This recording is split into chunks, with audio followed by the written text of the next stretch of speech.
Assalamualaikum warahmatullahi wabarakatuh. Perkenalkan, nama saya Ariela Biasa Arfiananto dari kelas T IPA 710 dengan NIM 1020123000097. Nah, di sini saya akan menjelaskan tentang Design of Radiation Therapy Problem. Next slide. Design of radiasi therapy. Di sini kita harus memecahkan sebuah study case yang dimana Mary has just been diagnosed as having a cancer at very advanced stage.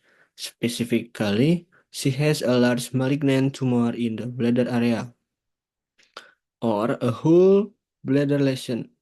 Mary is to retrieve the most advanced medical care available to give her every possible chance to survival.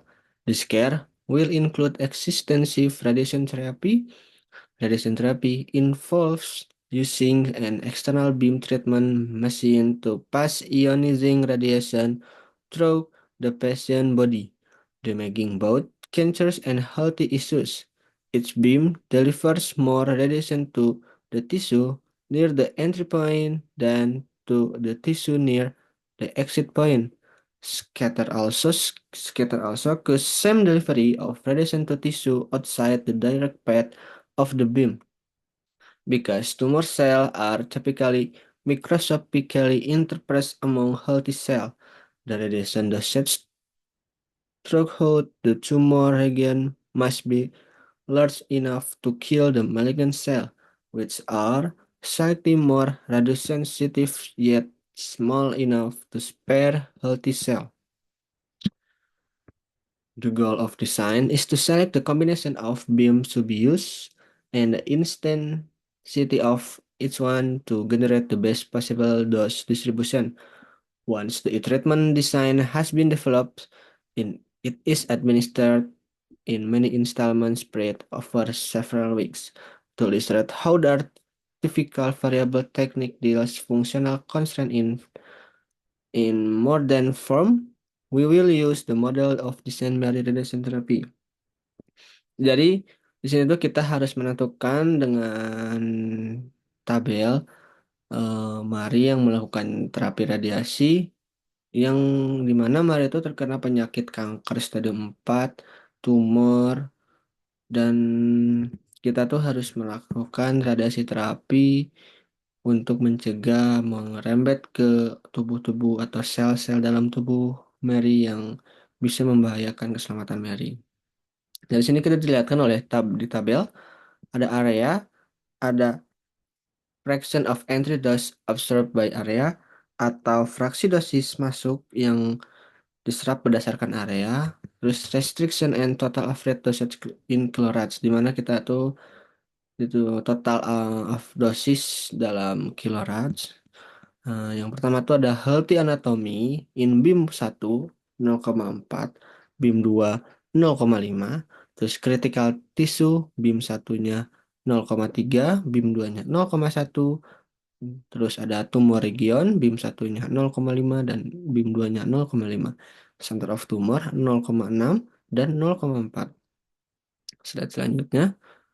Ini adalah pertanyaan dari tabel di atas. Kita bisa masukin ke linear programming. Yang dimana yang ditanya itu adalah X1. X1-nya adalah the dose at the entry point from beam 1 atau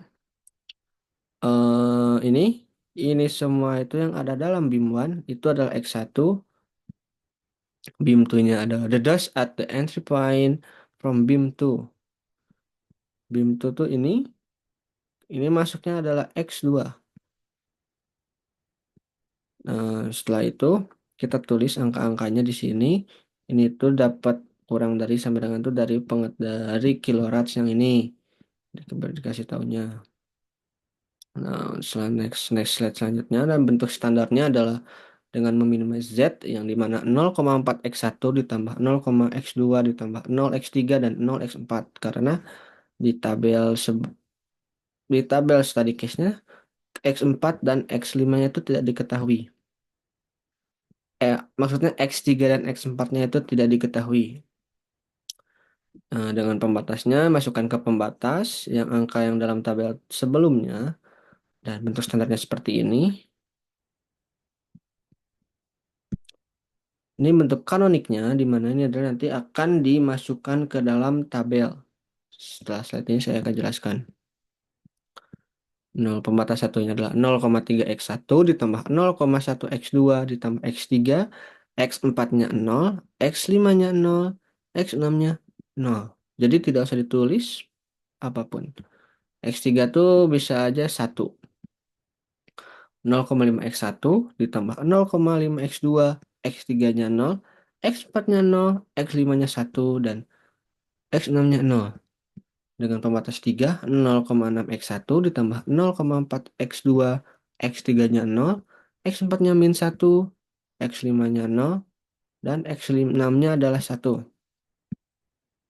Nah, ini adalah tabel yang saya maksud, di tabel iterasi 1.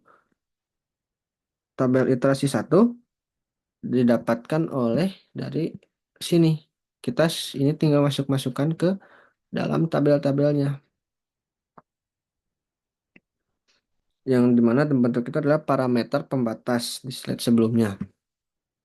Setelah itu kita masuk-masukkan saja ini penjabaran.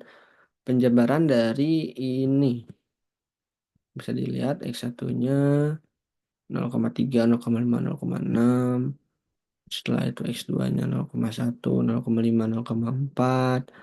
Terus 1, 0, 0 untuk X3. X4-nya 0, 0, min 1. 0, 0, min 1. X5-nya 0, 1, 0. Dan seterusnya. Anda tinggal lihat aja yang di sini yang saya jelaskan. Apabila tidak ada angka 0, apabila hanya ada huruf X5, misalkan itu ditulisnya 1. Dan kenapa ini di ininya ini ada ditandain kuning? Karena ini adalah fungsi utama dari tabel ini. Dan di mana titik potongnya adalah 0,6, dapatkan dari X6. Dan slide selanjutnya, aduh, mau dipencet ke. Nah, ini adalah hasil dari OBE dari tabel sebelumnya, tabel iterasi ke-1. Yang di OBE itu adalah baris, wait, saya ada ini dulu. Baris 2 dan kolom 1. Maksud saya kolom 4 baris 2. Yang dimana angkanya seperti ini. Harus dijelaskan minum 0,83 dan 1, 0,83, 0, dan 0,17. Yang dimana itu adalah baris kolom satunya diharuskan menjadi 001. Jadi yang dibebekannya itu dalam ini adalah kolom 1 dan baris 2. Next, iterasi ketiga. Nah, dan dalam sini adalah tabel iterasi ketiga adalah hasil OBE dari tabel iterasi kedua dan nilainya sudah sesuai dengan standar OBE. Dengan kesimpulan, X1 sama dengan 12, X2 sama dengan 0, dan Z-nya 4,8. Z-nya kita hitung menggunakan rumus yang ini. Tinggal masuk-masukkan saja X1, X2, X3-nya lalu dikalikan dengan angka yang ada dalam rumus Z. Seperti ini, dan kesimpulannya adalah the dose at the entry point from beam 1 is 12 kilords and the dose at the entry point for beam 2 is 0 kilords. So the entry dose absorbed by the healthy anatomy is 4.8 kilords. And thank you. Mungkin sekian saja dari saya penjelasan mengenai materi ini. Apabila kata-kata saya tidak dapat dimengerti atau ada kurangnya, mohon maaf. Wassalamualaikum warahmatullahi wabarakatuh.